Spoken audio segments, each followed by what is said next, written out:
सदाशिवसमारम्भाम् शङ्कराचार्यमध्यमाम् अस्मदाचार्यपर्यन्ताम् वन्दे गुरुपरम्पराम्। श्रुतिस्मृतिपुराणानाम् आलयं करुणालयम् नमामि भगवत्पादो शङ्करं लोकशङ्करम्।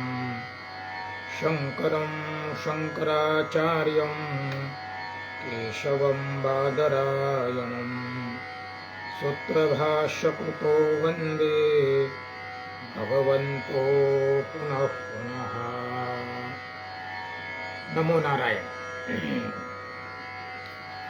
आज आपण भगवान आदि शंकराचार्य यांच्या जयंतीच्या निमित्ताने जो आपण दशोपनिषदावर या ठिकाणी माझ्या अल्पमतीने जी चर्चा या ठिकाणी करतो त्याचं हे चौथं पुष्प आहे।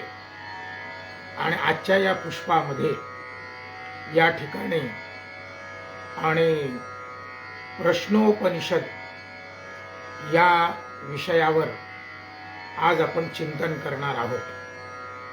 प्रश्नोपनिषद हा अथर्ववेदाचाच अंग आहे आणि म्हणून हा अथर्ववेदीय उपनिषद आहे। आता अथर्ववेदाच्या संदर्भामध्ये काल आपण चर्चा केलेली आहे आणि म्हणून हा अथर्व उपनिषद किंवा अथर्ववेद हा थोडा उशिरा असल्यामुळे तो अधिक सुंदर पद्धतीने तयार झालेला आहे आणि म्हणून याच्यामध्ये अनेक बाबी आहेत। आजचा जो विषय आहे तो आहे प्रश्नोपनिषद। आता या नुसत्या नावावरूनच आपल्या लक्षात आलं असेल की प्रश्नोपनिषद म्हणजे काहीतरी प्रश्न असतील आणि त्या प्रश्नांच्या नावाने हा उपनिषद त्याचं नाव प्रश्नोपनिषद ठेवल्या गेला असेल। आणि खरंच आहे। काय आहे प्रश्न उपनिषद? तर 6 शिष्य आहेत। कशा शिष्य? मेधावी आहेत, तेजस्वी आहेत, मुमुक्षु आहेत आणि त्या सत्शिष्यांना आणि प्रश्न पडले आणि मग या प्रश्नांची उत्तर कुठेतरी घेतली पाहिजे आणि म्हणून अथर्व वेदाच्या नियमानुसार त्यांनी आणि ते अग्निधाराव्रत शिरोव्रत डोक्यावर अग्नी घेऊन ते त्या गुरुकडे गेलेले आहेत आणि त्या गुरुला त्यांनी साष्टांग दंडवत केला, हातात समिधा आहे आणि त्यांना प्रश्न केलेले आहेत। आणि मग गुरुला केलेले प्रश्न आणि गुरुनी त्याच्यावर दिलेलं उत्तर म्हणजे आलेल्या शंका आणि शंकांचं निरसन अशा पद्धतीने प्रश्नोत्तरी असलेला असा हा उपनिषद म्हणून त्याचं नाव ठेवलं प्रश्नोपनिषद। किती मोठा आहे तर 67 ऋचा या प्रश्नोपनिषदाच्या आहे। याचे किती अध्याय आहेत तर 6 अध्याय आहेत। या अध्यायांना एका अध्यायाला एक प्रश्न आणि म्हणून त्याचं नाव अध्याय न ठेवता उपनिषदामध्ये त्या अध्यायाला प्रश्न म्हटलेलं आहे। असे किती प्रश्न आहेत? 6 प्रश्न आहेत। 6 शिष्यांनी विचारलेले 6 प्रश्न म्हणजेच अध्याय, त्याला 6 प्रश्न म्हटलेले आहेत। आता या प्रश्नामध्ये त्यांनी निरनिराळे प्रश्न त्याच्यामध्ये केले। 6 प्रश्न आहेत। काय झालं? पिप्पलाद नावाचे ऋषी आहेत। पिप्पलाद ऋषीच्या संदर्भामध्ये थोडी माहिती आपण घेतली पाहिजे। कोण आहेत पिप्पलाद? तर आपल्याला माहिती आहे हा जो वेद आहे तो अथर्वण ऋषींच्या म्हणजे अथर्व ऋषींच्या नावाने आहे। या अथर्व ऋषींचे पुत्र होते।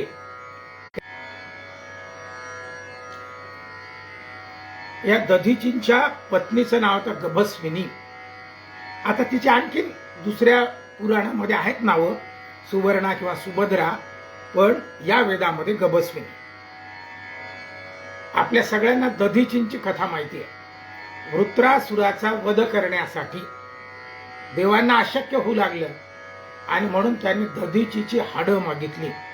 आणि आपल्या सगळ्यांना कल्पना आहे दधीची अर्पण किती करतो आपण, तर त्यांनी स्वतःची हाडं देखील दिलेली आहे.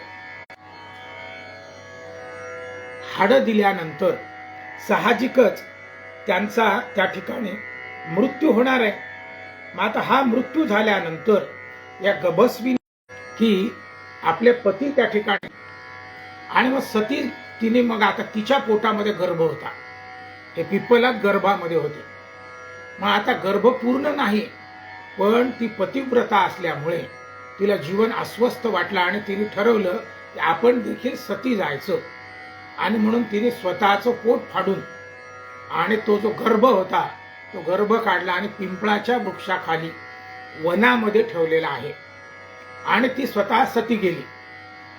आता सती गेल्यानंतर हा जो गर्भ आहे तो त्या पिंपळाच्या वृक्षाखाली होता आणि त्या वनचरांनी त्या ठिकाणी त्याचा सांभाळ केला. तो रोज पिंपळाची पानं खाऊन जगू लागला, म्हणून त्याचं नाव ठरलं पिप्पलाद. आता पिप्पलाद ऋषी हे प्रकांड पंडित असले तरी त्यांचं जीवन वनवासी लोकांमध्ये गेलेलं आहे आणि अनाथ म्हणून ते जगलेले आहेत. परंतु त्यांनी स्वतःच्या भरोशावर विद्या प्राप्त केली. कोणाकडून केली, तर व्यासांचे 4 शिष्य आपण सगळ्यांनी पाहिलं, काल आपण परवा चर्चा केली.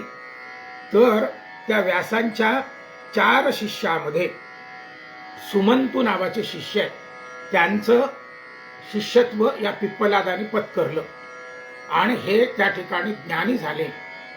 त्यांच्या एक दिवस लक्षात आलं की आपल्या वडिलांचा हा जो या ठिकाणी मृत्यू झाला किंवा आईचा मृत्यू झाला आणि ही सगळी परिस्थिती कोणामुळे, तर शनीच्या 7.5मुळे. शनीने त्रास दिला आणि म्हणून यांचं सामर्थ्य पिप्पलाद ऋषीचं इतकं होतं की आकाश नभोमंडलातून त्याने शनीला खाली पाडलेला आहे. तो शनी शरण गेला, अहो माझं चुकलं काय करावं, आणि म्हणून तो शरणागती झाल्यानंतर पिप्पलाद ऋषींनी त्याला क्षमा केली. पण क्षमा करताना 2 गोष्टी त्याला सांगितल्या. एक तर एखादा लहान बालक आहे तर त्याला 12 वर्षपर्यंत तू काहीही प्रभाव त्याच्यावर टाकायचा नाही, आणि म्हणून मुलगा जोपर्यंत 12 वर्षाचा आहे त्याच्यावर शनीचा कोणताच प्रभाव होत नाही. ते पिप्पलाद ऋषींची कृपा आहे.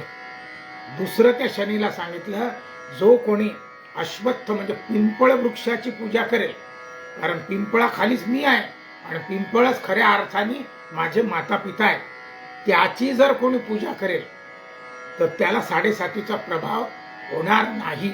आणि ते शनीने मान्य केलं. मग शनीला नभोमंडलामध्ये त्याने सोडलेला आहे. हेच पिप्पलाद ऋषी, त्यांच्या आई वडिलांची भेटच झाली नाही, गर्भातून आधीच बाहेर आले आणि म्हणून त्याला आपण प्री मॅच्युअर म्हणतो, अशी त्याची डिलिव्हरी झाली. आपल्या इकडे सिझेरियन म्हणतात, तसंच झालं त्या काळामध्ये. आणि म्हणून ते स्वतः पिप्पलाद ऋषी स्वर्गामध्ये गेले आणि दधीची आणि गभस्विनी ही जी त्यांची आई आहे त्यांची त्यांनी भेट घेतलेली आहे. आणि मग खाली आल्यानंतर त्यांचं गौतम नावाचे ऋषी होते, त्यांची कन्या होती, तिचं नाव होतं पद्मा, तिच्याशी त्यांचा विवाह झाला. म्हणजे पिप्पलाद ऋषी हे किती सामर्थ्यवान आहे, स्वतःच्या भरोशावर. इतर जे असतील सगळेजण हे आई वडिलांच्या भरोशावर किंवा आणखी याच्या भरोशावर मोठे झालेले आहेत.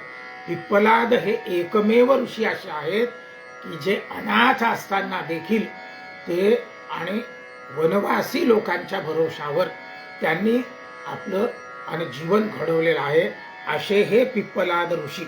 मी मुद्दाम तुम्हाला त्यांच्या आणि जीवनाचं आणि जे काय कशी जडणघडण झाली ती मुद्दाम या ठिकाणी सांगितलेली आहे. तर या पिप्पलाद ऋषी यांचा आश्रम होता, त्या ठिकाणी 6 शिष्य आलेले आहेत आणि या 6 शिष्यांच्या मनामध्ये प्रश्न होते आणि ते प्रश्न कोणाला विचारावेत, आणि म्हणून त्यांच्या डोळ्यासमोर पिप्पलाद ऋषींचं आणि नाव आलं आणि ते तिकडे जायला निघाले. कोण कोण आहे ते, तर असे 6 शिष्यांची नावं या आणि प्रश्नोपनिषदाने दिलेली आहेत. म्हणजे सुरुवातच तिथून आहे.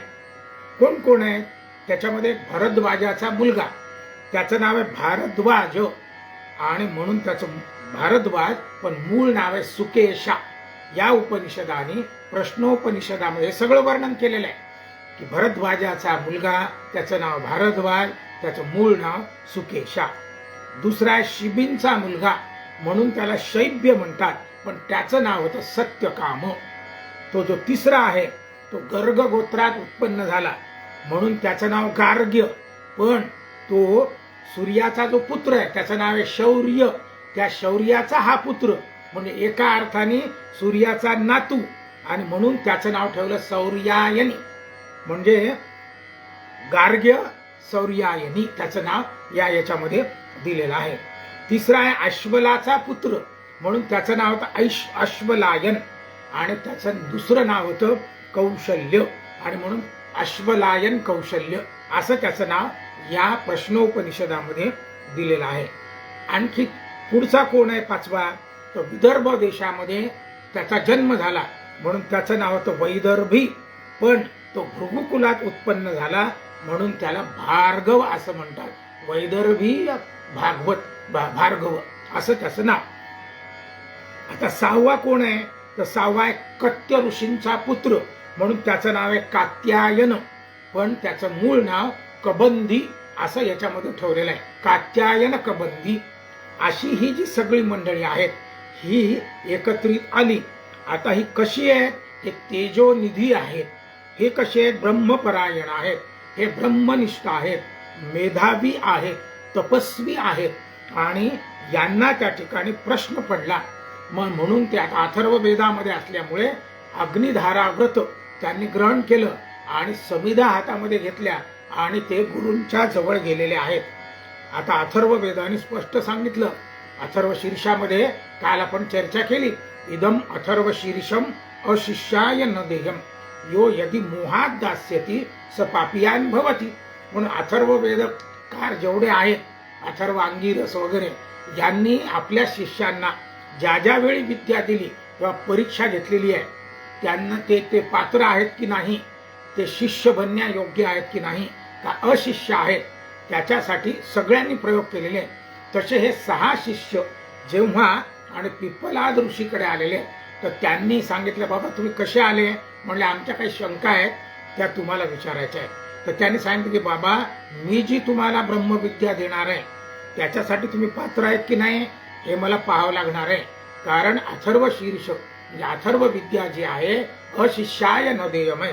म्हणून या ऋषींनी यांना वर्षभर आपल्या आश्रमामध्ये ठेवलेलं आहे, ब्रह्मचर्य त्यांच्याकडून पालन करून घेतलेलं आहे, संन्यस्त वृत्ती त्या ठिकाणी केलेली आहे, मंत्र त्या ठिकाणी त्यांच्याकडून करून घेतलेले आहे, आणि त्यांची अनेक वेळा परीक्षा पाहिलेली आहे की ते खरोखर त्या पद्धतीने वागतात की नाही. आणि असं सगळं झाल्यानंतर त्यांची सगळी परीक्षेस पात्र झाले, ते खरोखर यांच्यामध्ये तळमळ आहे, खरोखर यांच्यामध्ये ओढ आहे, खरोखर यांनी धगधगत्या अग्नीप्रमाणे यांच्यामध्ये जिज्ञासा आहे. असं सगळं आल्यानंतर एक दिवस या सगळ्यांना त्यांनी बोलावलं आणि बोलावून सांगितलं की बाबा तुम्ही आमच्या परीक्षेमध्ये उत्तीर्ण झालेले आहात, तर आता हरकत नाही, तुम्ही प्रश्न विचारा, मी तुमच्या प्रश्नांची उत्तरं देतो.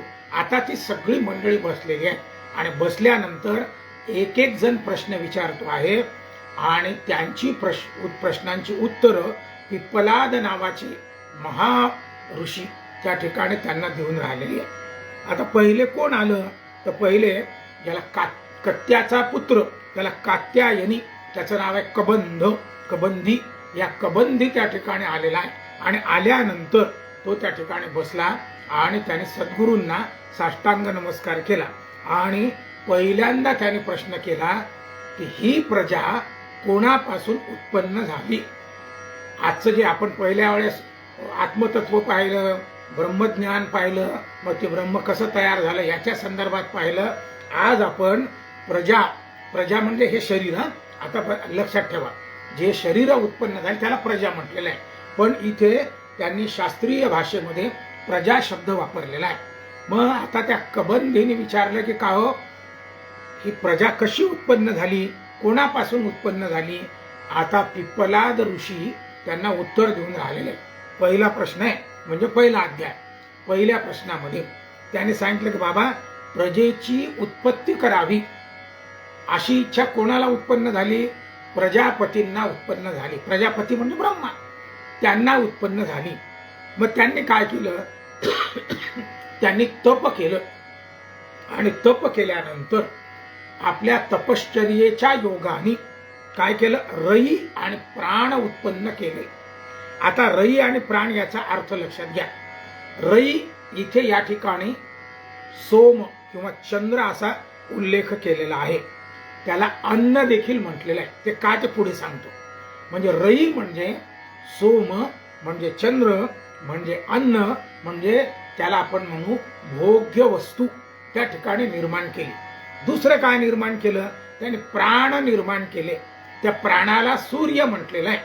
म्हणजे पहा, रई म्हणजे चंद्र, प्राण म्हणजे सूर्य. हा सूर्य कोण आहे? त्याला अग्नी म्हटलेलं आहे. अग्नी कोण आहे?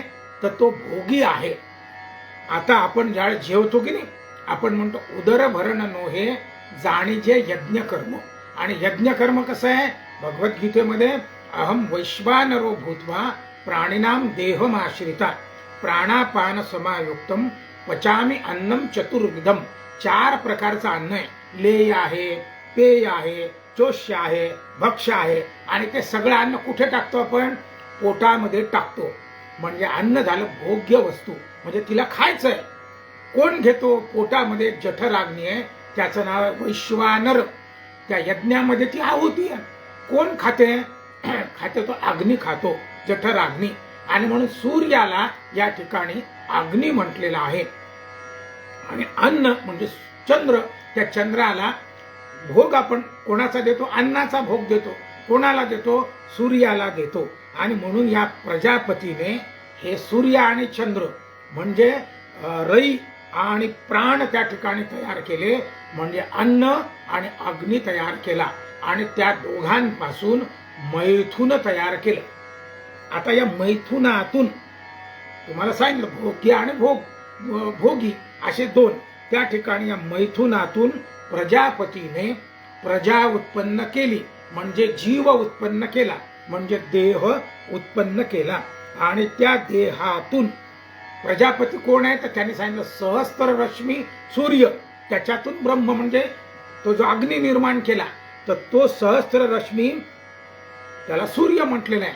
आणि चंद्र म्हणजे तो जीव आहे, तो त्या ठिकाणी निर्माण केला. आणि निर्माण केल्यानंतर सरळ सरळ उत्तर दिलं. ही जी प्रजा आहे म्हणजे देह आहे, कोणी उत्पन्न केला? तर प्रजा उत्पन्न करण्याच्या इच्छेतून प्रजापतींनी देह उत्पन्न केला, जीव उत्पन्न केला. नंतर या सूर्याचे त्यांनी प्रकार हेही सांगितलेले आहेत, आयन सांगितलेले आहेत. म्हणजे सूर्य कसा आहे? संवत्सर, वर्षभराचा त्याचा क्रम सांगितलेला आहे. त्या संवत्सरामध्ये आयन सांगितले सूर्याच्या संदर्भामध्ये. दक्षिणायन, उत्तरायण म्हणजे 6 महिन्याचे. मग मास सांगितले, महिना 30 दिवसाचा. मग त्याच्यानंतर त्यांनी पक्ष सांगितलेले 15 शुक्ल पक्ष, कृष्ण पक्ष. त्याच्यानंतर त्यांनी अहोरात्र म्हणजे दिवस आणि रात्र सांगितलेले आहे. आणि त्याच्यानंतर दिवस वेगळा आणि रात्र वेगळी असं त्यांनी त्या ठिकाणी सांगितलेलं आहे. पण आता आपले 6 प्रश्न मोठे आहेत, म्हणून आता फक्त त्या ज्या कबंदीनी प्रश्न विचारला कात्यायनीने, तो कोणता विचारला? ही प्रजा कोणी उत्पन्न केली, कोणापासून उत्पन्न झाली, त्याचं उत्तर थोडक्यात आपल्याला या ठिकाणी घ्यायचं आहे. ते उत्तर म्हणजे ही जी प्रजा आहे, ही प्रजापतींनी प्रजा उत्पन्न करावी अशा हेतूने तप करून रई आणि प्राण तयार केले आणि त्यांच्यापासून त्यांनी प्रजा उत्पन्न केली. त्याला सांगितलं बाबा तू बाजूला सरक. आता दुसऱ्याला विचारू दे. आता समोर आले त्याने दुसरा प्रश्न वैदर्भी भार्गव. त्या भार्गवानी आता त्या ठिकाणी प्रजा प्रश्न सुरू केला, त्यालाच कनेक्टेड. दुसरा प्रश्न आता त्या भार्गवानी केलेला आहे. ते म्हटले हे गुरुराया, कोणाला? पिप्पलाद ऋषींना ते प्रश्न करून राहिले की हे गुरुराया, आता हे जे तुम्ही शरीर उत्पन्न केलं प्रजा, आता या प्रजेला किती देवता धारण करतात? आपल्या या देहाला प्रजेला कोण प्रकाशमान करते? याच्यामध्ये याला ऊर्जा कोण देते? त्याच्यानंतर याच्यामध्ये असणाऱ्या ज्या देवता असतील त्याच्यामध्ये सर्वात श्रेष्ठ देवता कोणती आहे? म्हणजे आता या प्रजेच्या शरीराच्या संदर्भात मध्ये चाले हे शरीर कोणाची आहे? सत्य, असा प्रश्न त्याच्यामध्ये थोडक्यात की याच्यामध्ये कोणत्या देवता आहेत, कोण सर्वश्रेष्ठ आहे, कोण याला प्रकाशमान करते म्हणजे ऊर्जा या शरीराला कोण देते. आता पिप्पलाद ऋषी याच्यामध्ये उत्तर देऊन राहिलेले आहे. आता त्याने दृष्टांत आपले याच्याच संदर्भामध्ये गमतीने सगळ्यांना समजावं म्हणून हे उपनिषदाने सांगितलं. प्रश्न उपनिषदाने त्याने सांगितलं काय झालं, या देहामध्ये आकाश आहे, सर्व पंचतत्वच आहेत ना, वायू आहे, अग्नी आहे, हे सगळे पंचतत्व या ठिकाणी आहेत. म्हणजे पंच ज्ञानेंद्रिय आहेत, पंच कर्मेंद्रिय आहेत, असे सगळे त्या ठिकाणी आहेत. असे आणि त्याच्यासोबत मन आहे, बुद्धी आहे, अहंकार आहे, हे जे सगळं त्या ठिकाणी आहे, चित्त आहे, हे सगळे आहेत. आता हे सगळ्या देवताच आहेत बरं आपल्या शरीरामधल्या. अग्निदेवता आहे, वातो देवता आहे, चंद्रमा देवता आहे, सूर्यो देवता आहे, वसवो देवता, ह्या सगळ्या देवता आपल्या शरीरामध्ये राहतात. त्यांनी सांगितलं ह्या सर्व देवता आहेत. आणि म्हणून त्यांनी सांगितलं याच्यामध्ये कोणत्या देवता आहेत, ह्या सगळ्या देवता या प्रजेमध्ये आहेत, त्या धारण करतात. पण गंमत काय झाली, या प्रत्येक देवतेला वाटलं मीच या ठिकाणी श्रेष्ठ आहे. जसं डोळ्याला वाटलं की नाही नाही, तो सूर्य ही अग्नी आहे, तो डोळ्यामध्ये आहे म्हणून आपल्याला दिसते, त्याला वाटलं मी आहे म्हणून हे अवयवाला सर्वश्रेष्ठत्व आहे. कानाला वाटलं मी आहे म्हणून सर्वश्रेष्ठत्व आहे. मुखाला वाटलं मी आहे म्हणून सर्व श्रेष्ठत्व आहे. आकाश आहे आपल्या शरीरामध्ये, आकाश तत्व आहे, त्या तत्वाला वाटलं मी आहे म्हणून हे शरीर आहे. त्या सगळ्यांना गर्व झालेला आहे आणि ते प्रत्येक जण म्हणायला लागले मी आहे म्हणून हे शरीर आहे. आणि तसा विचार केला तर खरीच गोष्ट आहे. समजा डोळे गेले, आपल्या शरीराला अपूर्णत्व आहे, म्हणजे एखादाही अवयव नसला, कान गेले तरी अपूर्णत्व आहे. हे सगळेच आवश्यक आहेत. पण प्रत्येकाने गर्व करायचा का नाही, या सगळ्यांचा समन्वय करणारा कोणीतरी आहे. आता हे सगळे गर्व करत असताना मी म्हणजे मी देवता आहे या देहामध्ये आणि मी सर्वश्रेष्ठ आहे, तेव्हा त्या देहामध्ये एक प्राण नावाची देवता आहे आत हृदयामध्ये बसलेली, त्याला आत्मा म्हणतात. त्या प्राणाला वाटलं की अरे ते सगळेच जण गर्व करून राहिले. त्याने सहज म्हटलं की अरे तुम्ही सगळे आहात, पण मला असं वाटते मी श्रेष्ठ आहे, कारण मी तुम्हाला सगळ्यांना चालवतो. म्या बोलविल्या वेदू बोले, म्या चालविल्या सूर्य चाले, आणि म्या हलविल्या प्राणू हाले, तो जगाते चालवी. तर तुम्हाला मी चालवतो. तर ते सगळे म्हणते नाही नाही नाही जमत नाही. तेव्हा त्या प्राणाने थोडी मजा घ्यायचं ठरवलं. मग ते म्हटलं ठीक आहे बा, आता तुम्ही सगळे श्रेष्ठ आहात म्हणजे याचा अर्थ माझं काही काम नाही, मला निघून जाऊ द्या. आता या देहातून प्राण निघून जायचा म्हणजे ऊर्ध्वक्रमण त्याने सुरू केलं. तर ती जी त्याने ऊर्ध्वक्रमण सुरू केल्यानंतर मग त्याच्या लक्षात आले की अरे सगळे अवयव हलायला लागले, प्राण चालला प्राण चालला. सगळेजण घाबरले, कारण ते गलित गात्र व्हायला लागले. एक एक जण बाहेर पडायला लागला. त्यांच्यामध्ये असणारी ऊर्जा, त्यांच्यामध्ये असणारी शक्तीच प्राण गेल्यामुळे नष्ट झाली ना. मग ते डोळे राहणार आहेत का, कान राहणार आहेत का, ते सगळे घाबरले. आणि त्याने साष्टांग दंडवत त्या प्राणाला घातलेला आहे आणि सांगितलं की अरे बाबा तू जाऊ नको, तू जर गेला तर आम्ही सर्वजण या ठिकाणी अपूर्ण आहोत, न्यून आहोत. आणि न्यूनते पुरते अधिकते सरते करून घेयावे ते तुमते. कोणी करायचं, त्या प्राणाने करायचं आहे. आणि म्हणून त्याने सांगितलं की बाबा तू जो प्राण आहे तो सूर्य रूपाने आमच्या या हृदयामध्ये राहतो आणि म्हणून तू सर्व काही आहे. मग तू कोण आहे, तर तूच आमचं सगळे जे पंचतत्व आहे ते तूच आहे.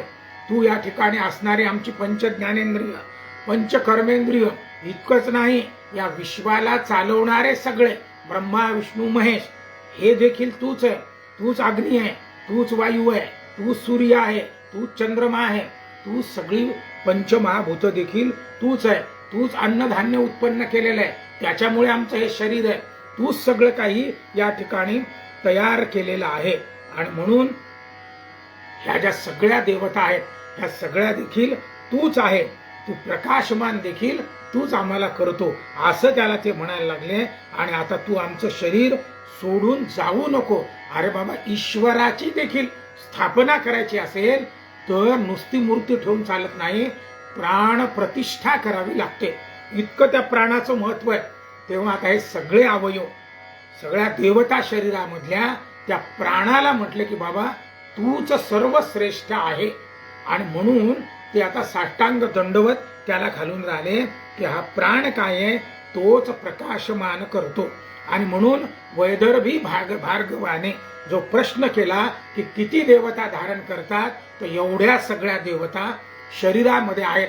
ज्ञानेंद्रिय कर्मेंद्रिय या सगळ्यांच्या पंचमहाभूतांच्या सगळ्या देवता त्यामध्ये आहेत. कोण प्रकाशमान करतो?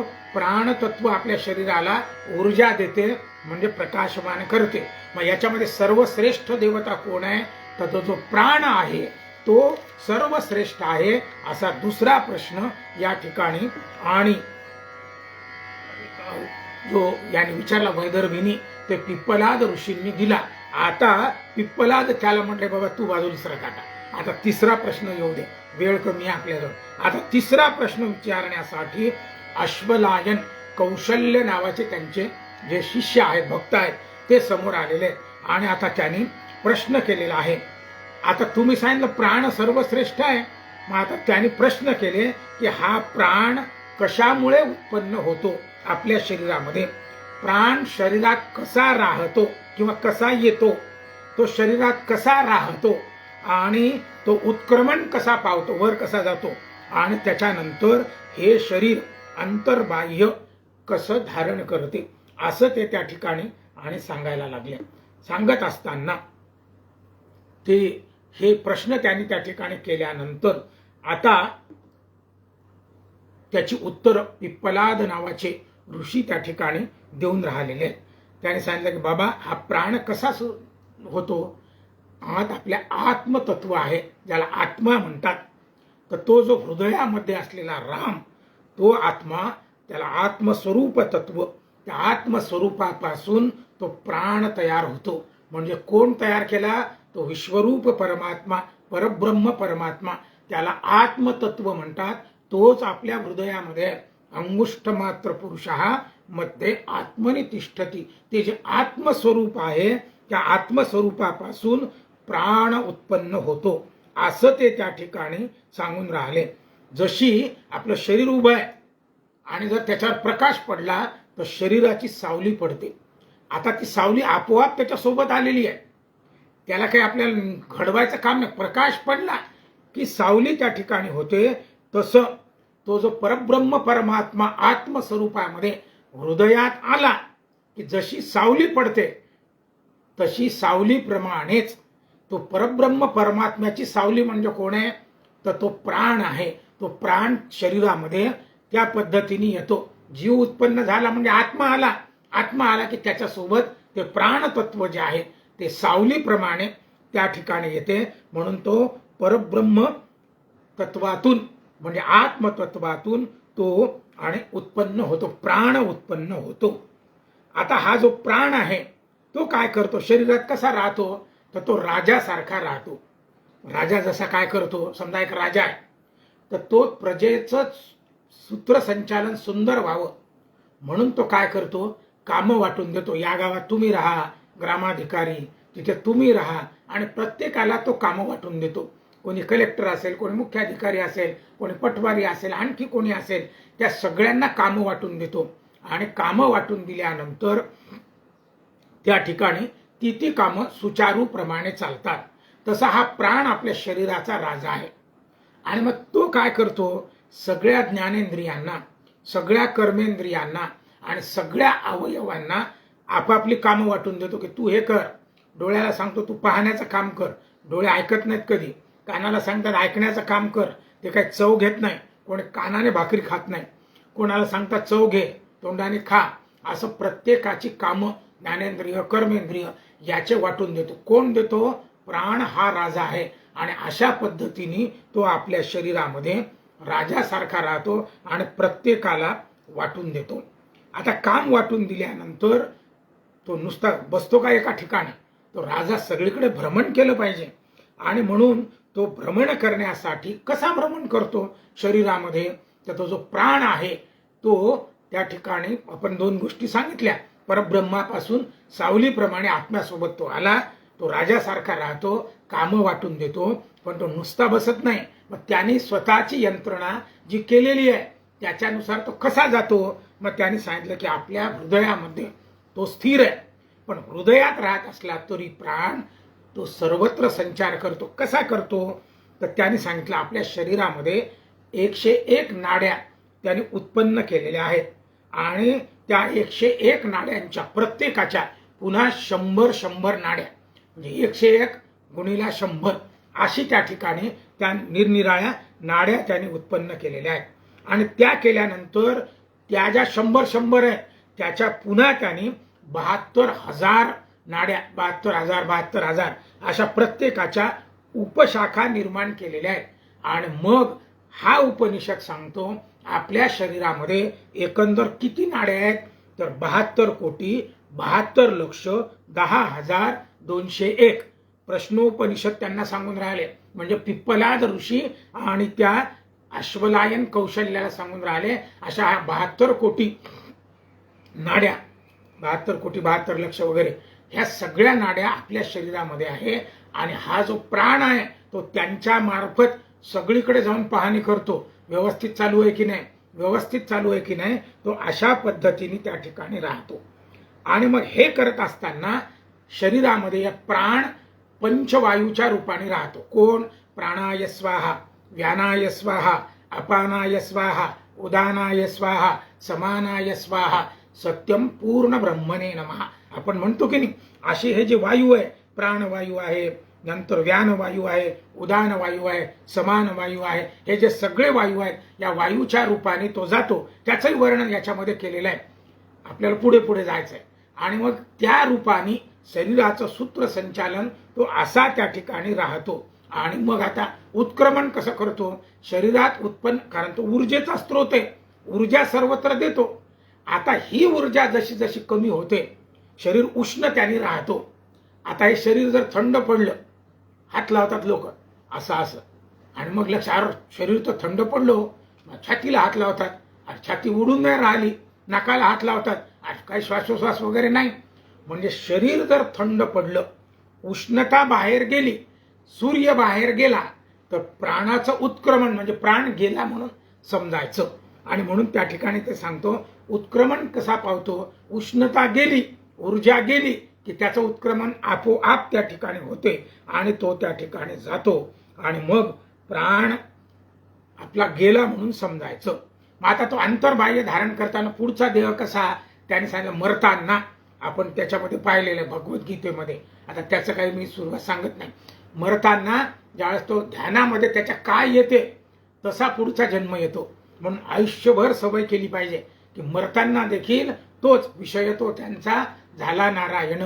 मरताना देखील ईश्वराची प्राप्ती व्हावी, ईश्वराचं नाव यावं, असं आपण ते काही एकदम येत नाही. आयुष्यभर ईश्वराचं नाव घ्याल तर ते मरताना येते. प्राणोत्क्रमण होताना तुमच्या चित्तामध्ये कोणती वृत्ती आहे? तुम्हाला पुन्हा देह धारण करायचा की देह सोडून पुन्हा तुम्ही परब्रह्म परमात्म्यामध्ये तो प्राण म्हणजे आत्मा परमात्म्यामध्ये विलीन होतो की तो आत्मा पुन्हा भूतलावर जन्माला येतो असं. म्हणून अज्ञानी लोक पुन्हा देह व्हावा म्हणून ईश्वराचं स्मरण करत नाहीत आणि तो संसार करत याच्यामध्येच रत होतात. देह माझा देह, त्याचीच काळजी करायची, त्याचीच काळजी करायची, त्याला कुठेही त्रास द्यायचा नाही, व्यायाम नाही, प्राणायाम नाही, देवाचं नामस्मरण नाही, तर तो झाला भोगी, तो पुन्हा जन्माला येतो. आणि जे ज्ञानी लोक आहेत ते याचे चोचले पुरवत नाहीत. त्यांना असं वाटते आत्मा जो आतला आहे तो परमात्म्यात विलीन करायचा आहे, तो तसं वागतो. आणि मग प्राणोत्क्रमण होताना जशी वृत्ती मनामध्ये असते तसा पुढचा देह त्याला प्राप्त होतो. म्हणजे अमृत तत्व करायचं की देह प्राप्त करायचा हे त्याच्या हातामध्ये आहे. आणि म्हणून हा जो तिसरा प्रश्न इथे केलेला आहे अश्वलायन कौशल्यानी, त्याच्यामध्ये हे सगळे त्यांनी सांगितले. प्राण कसा उत्पन्न होतो, तो कसा राहतो, किती नाड्या आहेत वगैरे याच्या संदर्भामध्ये आपण चर्चा केली. आता पिप्पलाद म्हटले की बाबा तुझा विषय संपला, चल तू बाजून सरक. आता पुढच्याला त्याने विचारलं चौथा प्रश्न, तो आहे सूर्याचा नातू सौर्यायनी गर्ग गोत्रामध्ये गार्ग्य. सौर्यायनी गार्ग यांनी आता प्रश्न केला. तो समोर बसला आणि बसल्यानंतर अत्यंत आनंदाने उत्सुकतेने त्यांनी प्रश्न सुरुवात केलेला आहे. आता त्यांनी सांगितलं की का हो, ही जी प्रजा आहे म्हणजे हा जो देह आहे, हे जे प्राणतत्व आहे ज्याच्यामुळे हे देह आहे, आता या देहामध्ये कोणती इंद्रिय झोपतात, कोणती इंद्रिय जागृत असतात, कोणते इंद्रिय आणि या ठिकाणी स्वप्न पाहतात. आता यात आपण जे सुख सुख म्हणतो ते सुख कोण अनुभवते आणि ही सर्व इंद्रिये कोठे प्रतिष्ठित होतात असा प्रश्न त्यांनी त्या ठिकाणी केलेला आहे. आता पिप्पलाद ऋषी त्यांना प्रश्न करून, सगळं देहाच्या संदर्भात आहे, लक्षात ठेवा. आता पिप्पलाद ऋषी सांगून राहिले त्यांना की चांगला प्रश्न केला. आपलं शरीर कसं तयार झालेलं आहे? पंच ज्ञानेंद्रिय आहेत, पंच कर्मेंद्रिय आहेत, नंतर निरनिराळे आपल्या शरीरामध्ये ज्याला आपण मन बुद्धी अहंकार म्हणतो, त्याच्यानंतर सगळे रस या ठिकाणी आहेत. या सगळ्यांच्या भरोशावर हा देह 16-17 या प्रकारच्या यानी जवळजवळ 19 प्रकारच्या यानी हा देह उत्पन्न झालेला आहे. त्याच्यामध्ये पंच ज्ञानेंद्रिय आणि कर्मेंद्रिय आणि हे सगळंच त्या ठिकाणी आलं. बरं, आपल्या अवस्था किती आहेत? आपल्या अवस्था आहेत जागृती अवस्था, स्वप्न अवस्था, सुषुप्ती अवस्था, अशा 3 प्रकारच्या अवस्था आपल्या देहामध्ये आहे. मग आता तुम्ही प्रश्न केलेला आहे की कोणती इंद्रिय झोपतात. मग त्याने आता पिप्पलाद ऋषींनी सांगितलंय, बाबा सकाळी सकाळी सूर्य उगवतो, सहस्त्र रश्मी, आणि तो काय करतो, त्याच्यामध्ये असणारे किरण जे आहेत सहस्त्र रश्मी तो असे विखुरतो. एकत्रित जर केले की भिंगाने एकत्रित केल्यावर त्याचं सामर्थ्य तुमच्या लक्षात येईल, जाळून टाकायचं. पण तो सूर्यनारायण भगवान कृपाळू आहेत. ते कसे, ते वाट कृपेची करीतो, ते दिशा स्नेहेची भरितो, आणि जीवातळी अंतरितू आपुला जीव, असे सूर्यनारायण आहे. ते तसेच एकवटून येतात का खाली? एकवटून आले तर सगळंच नष्ट व्हायचं. ते सहस्त्र रश्मी असे स्वतःला विखरून टाकतात, वेगळं करतात, आणि ती सूर्यकिरण ऊर्जा बनून सर्वत्र येतात. मग ते सगळ्या प्राणीमात्रांना, पृथ्वीवरील सगळ्यांना, ब्रह्मांडातील सगळ्यांना वेगवेगळं करून पृथक्करण करून ते पाठवतात. म्हणून आपल्याला काही होत नाही. असं पृथक्करण आपल्यापर्यंत पोहोचते. पण आता सकाळी सकाळी त्याची जाणीव आपल्या डोळ्याला होते का? कानाला होते का? नाकाला होते का? तोंडाला होते का? देहाला तरी होते का? नाही. जेवढी आपली ज्ञानेंद्रिय आहेत त्यांना काहीही जाणीव होत नाही. मग हे किरण कुठे येतात? तर ती किरण आपल्या मनामध्ये, मनोदेवता आहे तिथे ती येतात. हे बाकीचे मात्र गाफील असतात, म्हणजे त्यांना काहीच माहित नाही काय चालू आहे ते. अशी जी अवस्था आहे, म्हणजे सगळे किरण मनामध्ये, म्हणजे ऊर्जा सगळी जी उत्पन्न झाली ती मनामध्ये लय पावलेली आहे. त्यावेळी सकाळी सकाळी आपले कान ऐकत नसतात, डोळे पाहत नसतात, अशी जी सगळी अवस्था या ठिकाणी आहे. म्हणजे कोणताही ज्ञान व्यापार आपलं शरीर ज्यावेळेस करत नाही त्यावेळी फक्त एकच जण जागा असते, बाकी सगळेजण झोपलेले आहेत. तर ती जी सगळी अवयव आहेत, कान नाक डोळे वगैरे, हे सगळे अवयव, सगळे इंद्रिय झोपतात. पण एक इंद्रिय आहे, कोण जागा असते, कोण जागृत असते? तर ते जे आपलं हृदय आहे, ज्याला प्राणतत्व म्हणतात, श्वासोश्वास, तो जागा असतो, त्याला समजते सगळं. मनोदेवता त्या ठिकाणी ग्रहण करून राहिलेली आहे, याची जाणीव फक्त त्या हृदयाला आहे, आणि म्हणून तो जागा ठेवतो. बाकी सगळे अवयव झोपलेले आहेत. म्हणून कोण झोपतात? बाकीची सगळी इंद्रिय झोपतात. कोण जागा आहे? ते हृदय जागा आहे, आत्मतत्व जागा आहे. ते कशाच्या रूपाने आहे? श्वासोश्वासाने. श्वास आणि उच्छ्वास, प्राण अपान अशी सगळी आहे. प्राणापान समायुक्तम असं जे आहे ते त्या ठिकाणी चालू आहे, आणि त्याच्या भरोशावर त्या नाड्या चालू आहेत, हृदय चालू आहे. ते जर बंद झालं, ते झोपला की सगळे झोपतात. म्हणून तो जागा आहे. आणि कसा जागा आहे? अहोरात्र जागा आहे. म्हणून 2 प्रश्नाचे उत्तर, कोणती इंद्रिय झोपतात, आता हे त्यांनी सांगितलेलं आहे. कोण जागृत आहे ते देखील त्यांनी त्या ठिकाणी सांगितलेलं आहे. मग आता जाग कोण आहे? प्राणाग्नी आहे. कशामुळे आहे? श्वासोश्वासाच्या भरोशावर, ती जी मनोदेवता आहे. मग आता त्यांनी सांगितलं की कोणती इंद्रिय स्वप्न पाहतात, असा 3रा प्रश्न आहे. आता स्वप्न कोण पाहते? जे जागृतीत अनुभवतो आपण. दिवसा मनी वसे ते स्वप्नी दिसे, असा शब्द आहे की नाही आपल्यामध्ये. तर ते जे आहे, स्वप्नी जे देखिले रात्री ते ते तैसेचे होत असे, हे एखाद्या याच्यासाठी समर्थांनी म्हटलंय. पण दिवसभर आपण जो व्यवहार करतो, जे मनामध्ये चिंतन करतो, जागृती अवस्थेमध्ये, झोपल्यानंतर स्वप्न अवस्थेमध्ये तेच येते. मग स्वप्न कोण पाहते? डोळे पाहतात का? नाही. हे अवयव नाही. ती जी मनोदेवता आहे तीच त्या ठिकाणी स्वप्न देखील पाहते. मग स्वप्न कोण पाहते? इतर इंद्रिय नाहीत. ती जी हृदयस्थ, ज्याला म्हणतो आपण प्राणतत्व आहे, मनोदेवता आहेत, ती स्वप्न पाहते. कोणती स्वप्न पाहते? जे आपण दिवसामध्ये अनुभवतो, ती जी अनुभूती आहे ती स्वप्नामध्ये प्रगट होते. आणि ते कोण प्रगट करते? ती मनोदेवता. म्हणजे ते जे आपलं आणि प्राणतत्व आहे किंवा प्राण आहे तोच त्या ठिकाणी स्वप्न देखील पाहतो, असं त्यांनी म्हटलेलं आहे. मग आता त्यांनी पुन्हा म्हटलं, सुख कोण अनुभवतो? आता सुख, समजा आपण गुलाबजाम खाल्ला, जिभेला आनंद होतो की नाही? जिभेला आनंद होतो का? जीभ तर खाते. समजा जिभेतली चेता संस्था काढून टाकली तर काय होते का? समजा उदाहरणार्थ ऑपरेशन करतात, पोट फाडतात. आता तसं फाडू द्यावर पोट चाकू, तर संवेदना त्या ठिकाणी असतात, त्याला दुःख त्या ठिकाणी होतं. अरे बापरे, टाचणी टोचली किंवा गुलाबजाम ठेवल्यानंतर जिभेला वाटतं आहे की नाही? त्या संवेदना समजावून सांगतात की अरे आपल्याला दुःख झालं, आपल्याला आनंद झाला, संगीत ऐकलं किंवा कोणी ओरडलं. तर हे सगळं कोण त्या ठिकाणी सुखाची किंवा दुःखाची अनुभूती कोण घेते? या इंद्रियामध्ये सामर्थ्य नाही आहे. मग ते सामर्थ्य कोण उत्पन्न करते? ते प्राणतत्व, ती जी चेता संस्था आहे, ती जी चेतना आहे, ती चेतना म्हणजे प्राणतत्व, ते सुख अनुभवते. आणि म्हणून सुखाची जी कल्पना आहे किंवा सुख कोण त्या ठिकाणी घेते? तर ते सुख जे आहे ते सुख मन नावाची देवता. नाही तर या डोळ्याला तुम्ही जीव म्हणजे जागृत जरी असला तुमचं त्या ठिकाणी चित्त नसेल, प्राणतत्व तिकडे नसेल, तर तुमच्या समोरून किती सुंदर वस्तू गेली तरी डोळे पाहत नाही. त्याच्यासाठी ते प्राणतत्व, ते जे चित्त आहे ते चित्त समोर पाहिजे. पण ते त्या ठिकाणी नसते. आणि ते का नसते? कारण तुमचं प्राणतत्व तिकडे नाही. आणि म्हणून सुख हे कोण पाहते? कान, नाक, डोळे नाही. ते फक्त एक माध्यम आहे. तो कोण आहे? तर ते जे आत्मतत्व आहे ते सगळे. आणि म्हणून आपण म्हणतो हे पहा किती सुखाने झोपला. झोपलं का? हे आपण झोपलो का? नाही. तर ते जे झोपेचा आनंद आहे, तो झोपेचा आनंद कोण घेऊन राहिला? आपल्या अवयवांना माहित नाही. तर तो जो आनंद देखील, तो जो मन नावाची देवता आहे, ती मनोदेवता त्या ठिकाणी घेतात.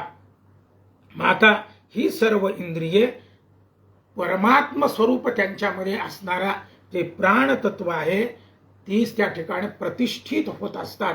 आणि त्या प्रतिष्ठित असलेल्या प्राणतत्वामुळे, म्हणून त्याने त्या ठिकाणी सांगितलं की काय आहे? समजा एकाच झाडावर पक्षी सगळीकडे फिरत असतात आणि रात्री ते त्या ठिकाणी येतात आणि आल्यानंतर त्या ठिकाणी ते प्रतिष्ठित होतात.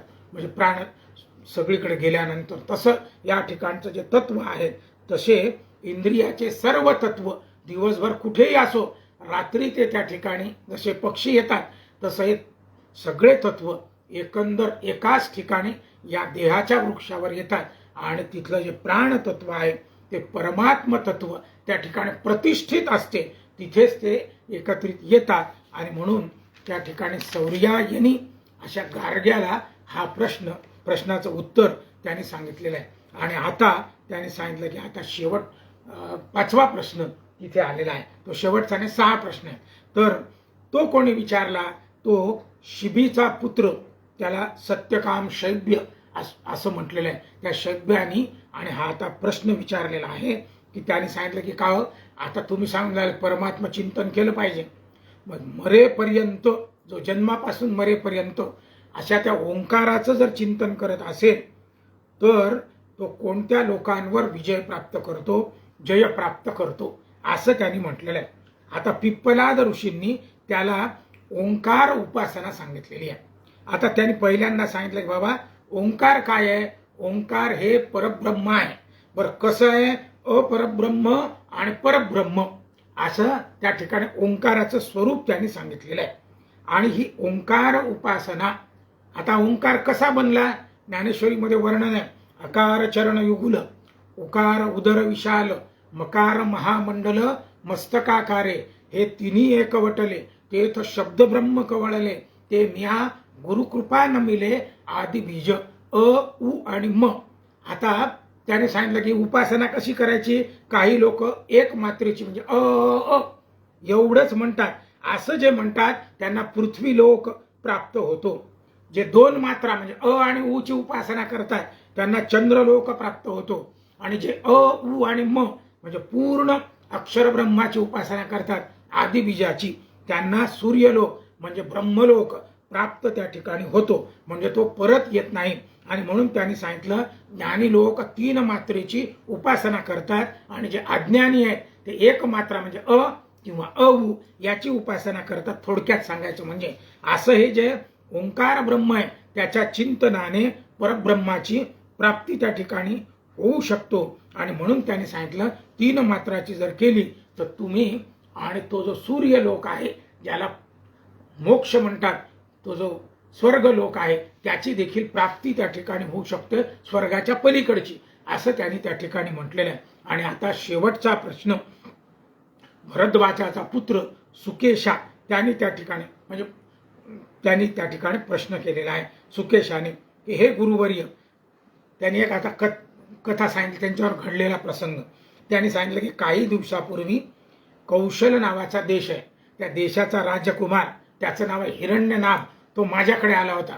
आणि आल्यानंतर त्याने मला प्रश्न केला की 16 कला असलेला षोडशकल असा पुरुष तुम्ही जाणता का असा त्याने मला प्रश्न केला. आणि मला खरंच माहित नव्हतं. आणि म्हणून इमानदारीने मी त्याला सांगितलं मला काही हे माहित नाही पण मी ज्ञान करून घेईल आणि तुला सांगेन. तर तो माझ्या संपर्कात असतो आणि त्याने मला हा प्रश्न केलेला आहे की असा षोडशकल पुरुष कसा असतो. आता मला माहित नाही तर त्याला मला उत्तर द्यायचं आहे त्या तो जो हिरण्यनाभ आहे त्याला. तर माझी इच्छा आहे की त्या प्रश्नाचं उत्तर तुम्ही मला द्यावं. तेव्हा आता पिप्पलाद त्याला त्याचं उत्तर देऊन राहिलेलं आहे. षोडश कला 16 कला तर ते शरीरामध्ये देखील सगळे जे इंद्रिय वगैरे आहेत त्याच्या संदर्भातलाच हा प्रश्न आहे षोडशकल. आणि म्हणून त्यांनी सांगितलं की बाबा हा जो षोडशकल पुरुष आहे तो आपल्या हृदयातच राहतो. तो म्हणजे कोण आहे तो पुरुष. तो आहे आत्मा. त्याच्या आतमधले असलेला तो परमात्मा स्वरूपाचा तो आत्मा तो षोडश सगळ्या कला त्याला ज्ञात आहेत. आणि म्हणून त्यांनी सांगितलं तो आत्मा आहे आणि तो आपल्या शरीरामध्ये आहे. आणि तोच त्या ठिकाणी विचार करतो की बाबा माझं उत्क्रमण कसं होईल माझं उत्क्रमण कसं होईल. मग त्यानेच त्या आत्म्याने हृदयामध्ये प्राण उत्पन्न केला आणि त्या प्राणापासून त्याने निरनिराळे तत्व म्हणजे पंचतत्व निर्माण केले. मग त्यानेच अन्न तयार केलं त्यानेच सगळं तयार केलं त्या परमात्मा स्वरूपाने. आणि त्या कला देखील त्यानेच उत्पन्न केलेल्या आहेत. आणि तो असा विचार करतो की ज्याप्रमाणे नद्या त्या समुद्रामध्ये सागरामध्ये मिळतात तसा हे आत्मतत्व मला कोणत्या साधनाने त्या कलांच्या साधनाने प्राप्त होणार आहे. म्हणून त्या कलांवर तो त्या ठिकाणी आधिपत्य करण्याचा प्रयत्न करतो. आणि नदी जशी समुद्रामध्ये जाते आणि समुद्रच बनते तसा या आत्म्याला परमात्म्यामध्ये जाण्यासाठी त्या ज्या विविध कला त्यांनी सांगितलेल्या आहेत त्या विशेषत्वाने त्या ठिकाणी कशासाठी करतो तो तर त्याचा विलय त्या परमात्मा स्वरूपामध्ये करावा. म्हणून आत्मा हाच षोडश कला असा आहे. आणि म्हणून तो जो आहे तो सगळं त्या ठिकाणी घेतो. पण ते घेत असताना त्याच्या उपाध्या त्याला प्राप्त झाल्या त्याच्या कला त्याला प्राप्त झाल्या. त्या कलेमध्ये तो राहत नाही. पंचतत्व पंचज्ञानेंद्रिय निरनिराळा जे काय त्या ठिकाणी उपाध्या त्याला देह म्हणून प्राप्त झालेल्या आहेत त्याच्यावर तो आणि अवलंबून राहत नाही किंवा त्याच्याकडे फार लक्ष देत नाही. त्या उपाध्या नकोत असं त्याला वाटते. ज्याला वाटते उपाध्या पाहिजे देह माझा तो इथेच राहतो. आणि ज्ञानी माणसं मात्र त्या षोडश कला ज्या आहेत आपल्या शरीरातल्या त्या सगळ्यांकडे दुर्लक्ष करतो. पंचज्ञानेंद्रिय पंचकर्मेंद्रिय ते जे अन्न आहे हे फक्त त्याला काहीतरी लागते जगायचं म्हणून. आणि म्हणून तो त्या ठिकाणी त्याच्याशी थोडासा राहतो पण त्याच्यामध्ये त्याचं मन नसते. आणि म्हणून षोडश कला असणारा जो पुरुष आहे तो कोण आहे तर तो आत्मा आहे. आणि त्याचं ध्येय काय आहे परब्रह्म प्राप्ती झाली पाहिजे. आणि म्हणून त्याने सांगितलं की तो जो षोडश कल पुरुष आहे त्याला जाऊन सांग तो म्हणजे आत्मा आहे. आणि तो आत्मा या सगळ्या देहामध्ये निरनिराळे सगळ्या कला आहेत त्या सगळ्या कला त्या देहाच्या आहेत पण तो त्याच्यामध्ये राहत नाही, तर त्याला त्याग करण्याचा प्रयत्न करतो.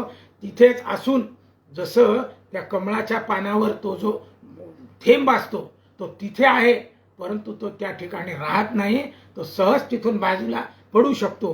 तशा सगळ्या उपाध्या टाकून मला परब्रह्म स्वरूपामध्ये, आत्म्याला परमात्म्यामध्ये लय करायचा आहे, असे जे ज्ञानी राहतात ते परब्रह्म स्वरूपाला जातात.